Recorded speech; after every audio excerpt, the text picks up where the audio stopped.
Welcome back to Optimize Health, where we're making easy, healthy, and delicious meals. Today we're doing an information video on the health benefits of dark chocolate and cacao. And these are not by any means the extent of all of the potential benefits, but we're going to touch on some of these main ones. So I'd like to just go into some of the mechanisms just very briefly.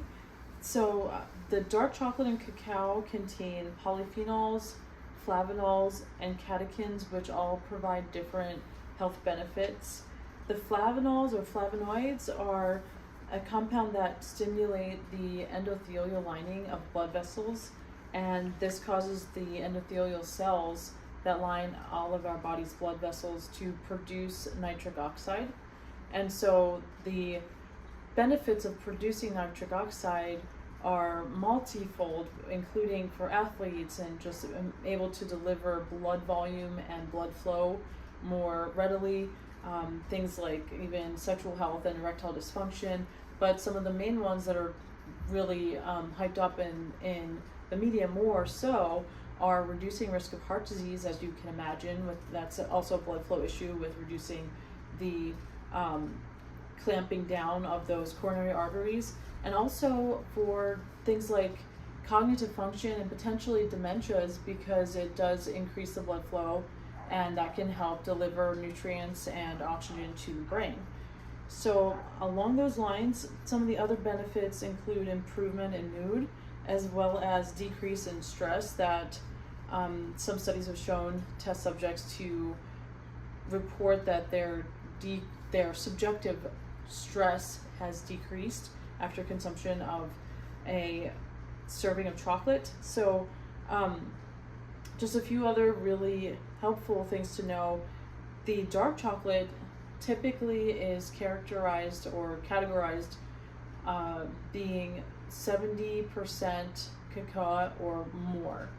And depending on the brands that you get and how that chocolate is processed, there'll be different flavor profiles and just sort of different subtleties.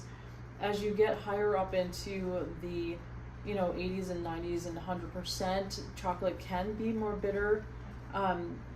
Unfortunately, a lot of these benefits are not obtained when the chocolate is refined by the Dutch method or Dutch processing, because it alkalizes and neutralizes some of these compounds.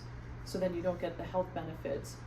There are some ways to help try to make the chocolate taste more sweet than it actually is, and you sometimes you can pair it with things like a fruit or something that's a little sweet and also healthy.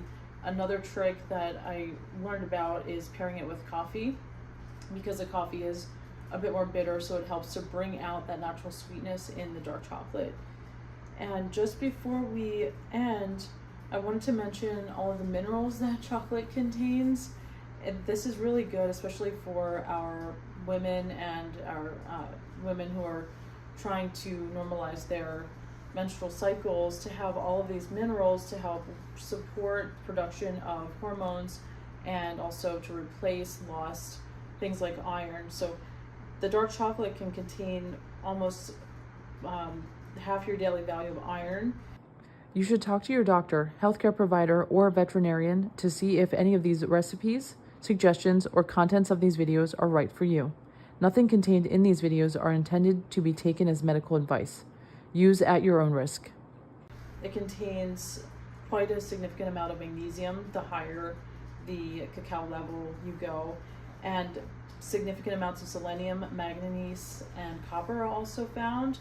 It also has substantial amounts of zinc, which are important for hormone production. And not to forget that it's very high in fiber.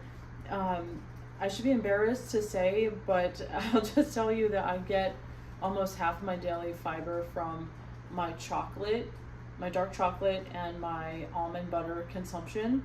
And for women, it's recommended to get about 20 to 25 grams per day. And so I'm getting at least 10 or more grams from those two items alone. And one last thing that has really surprised me when I was doing my research on dark chocolate is that the antioxidant capacity of dark chocolate is one of the highest of all known superfoods. They tested a lot of fruits, and some of the well-known superfruits like blueberries and acai berries, and dark chocolate and cacao outperformed those. And so just at modest amounts, having 1 or 2 servings a day can really boost your health benefits. So I'm hoping that sharing this with you will help you and improve your health, and that you'll like, share, and subscribe, and share with people that you also want to help improve their health, and who doesn't love chocolate. So thank you for joining.